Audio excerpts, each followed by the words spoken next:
All right, Jeremy, thanks so much. Now we want to turn things over to Channing Curtis. An important member of the East Central neighborhood is City Councilwoman Betsy Wilkerson. Channing Curtis is live this morning from the Carl Maxey Center, where Wilkerson has served as president for 16 years. Good morning, Channing. Hey, good morning, Tim. That's right. We are rounding out this coverage this morning of East Central with Councilwoman Betsy Wilkerson. And like you said, we're outside the Carl Maxey Center. So just to start things off, Councilwoman, tell us about the significance of this center, especially to the East Central community. A catalyst is the word I would use. So a group of people came together, 5 of us, looking at what was missing in this neighborhood, and a place to gather, a place for our teens, other opportunities. I grew up in this neighborhood, so I'm pretty passionate about it, connected, down off of 4th and Altamont. So when we saw this building, when you can have a vision and see it through, we've only been doing this, we're in year 3 of this newly formed board of 5 people who came together to make a difference. Because we remember what East Central used to be.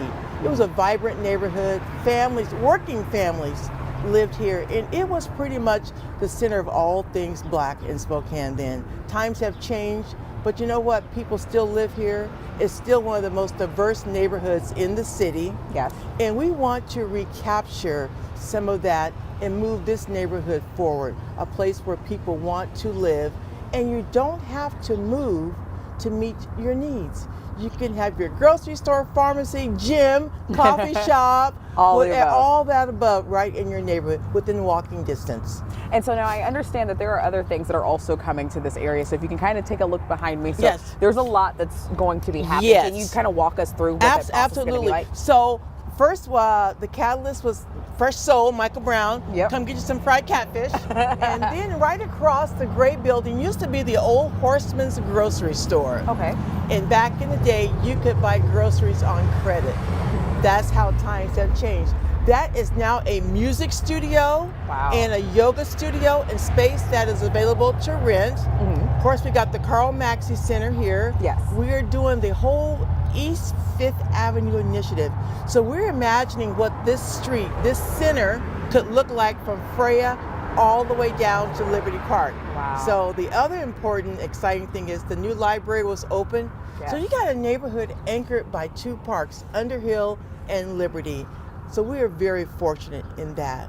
But you know, just the synergy that people now know that this neighborhood is not the last, it is the first of opportunities, and people are excited.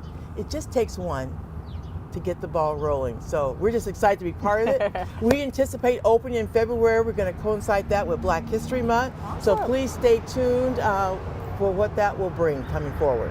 Absolutely. We're excited about all of the continued efforts to change and improve the area. Absolutely. That's one of the things that all of the business owners that I spoke with today have all mentioned, that, you know, they love East Central. You know, the people who are here, you love your area, you love your neighborhood. And so, like, it's great to see some of these changes coming about to continue to make it a thriving part of the community. And for our young people. So we did a little survey, and the young kids said, Councilmember, we want to see more green. I'm thinking, what are you talking about?